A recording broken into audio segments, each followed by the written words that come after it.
இன்றைய செய்திகளின் தொகுப்பு. டெல்லியில் இந்திய சாலை போக்குவரத்து மற்றும் நெடுஞ்சாலைத்துறை அமைச்சர் நிதின் கட்கரி அவர்களை நாமக்கல் பாராளுமன்ற உறுப்பினர் VS மாதேஸ்வரன் அவர்கள் சந்தித்து லாரி, ரிக் மற்றும் மோட்டார் தொழிலை காக்கும் பொருட்டு தமிழகத்தில் காலாவதியான சுங்கச்சாவடிகளை அகற்ற கோரிக்கை, பாலங்கள் பணிகள் நடைபெறும் பகுதியில் சுங்க கட்டணம் தவிர்க்க வேண்டும், தமிழகத்தில் பல பகுதிகளில் ஆன்லைன் வழக்குகளால் பெரிதும் பாதிக்கப்படும் லாரி மற்றும் பிற வாகனங்களை அவற்றிலிருந்து காக்க கோரிக்கை, இந்தியாவின் பல பகுதிகளுக்கு செல்லும் தமிழக லாரிகளில் திருட்டு வழிப்பறி கொள்ளைகளை தடுத்து அந்தந்த மாநில அரசுகள் உரிய பாதுகாப்பு அளிப்பதை உறுதிப்படுத்த வேண்டும், டிரைவர்களுக்கும் லாரிகளுக்கும் உரிய பாதுகாப்பு வேண்டும் என்று கோரிக்கை மனுவை வழங்கினார்.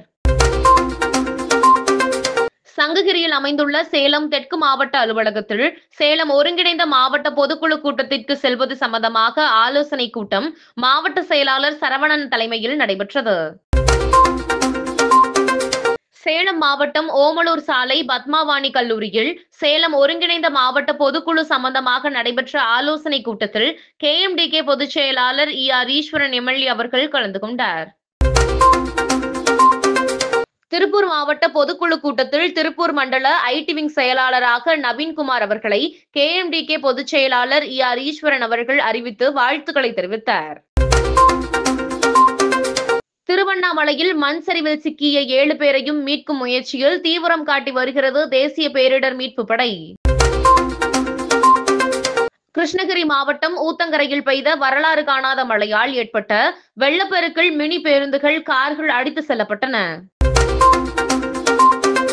புதுச்சேரியில் வெள்ளத்தால் முழுமையாக சேதமடைந்த வீடுகளுக்கு 20,000 ரூபாயும், பகுதியாக சேதமடைந்த வீடுகளுக்கு 10,000 ரூபாயும், வெள்ளத்தில் உயிரிழந்த 4 பேருக்கு தலா ரூபாய் 5 லட்சம் நிவாரணமும் வழங்கப்படும் என அறிவிப்பு. ஈரோடு, திருப்பூர், தேனி, திண்டுக்கல்லில் இன்று மிக கனமழைக்கான ஆரஞ்சு எச்சரிக்கை விடுக்கப்பட்டுள்ளது. நீலகிரி மாவட்டம் கூடலூர் அருகில் வனப்பகுதியை ஒட்டிய பகுதியில் இறைச்சிக்காக வனவிலங்குகளை வேட்டையாட மர்ம நபர்களால் வைக்கப்பட்டிருந்த சுருக்கு வலை கம்பியில் சிக்கிய புலி ஒன்று பரிதாபமாக உயிரிழந்து கிடப்பதை வனத்துறையினர் கண்டறிந்துள்ளனர். அந்த பகுதியில் தீவிர சோதனை மேற்கொண்டு வருகின்றனர். இத்துடன் செய்திகள் நிறைவடைகிறது.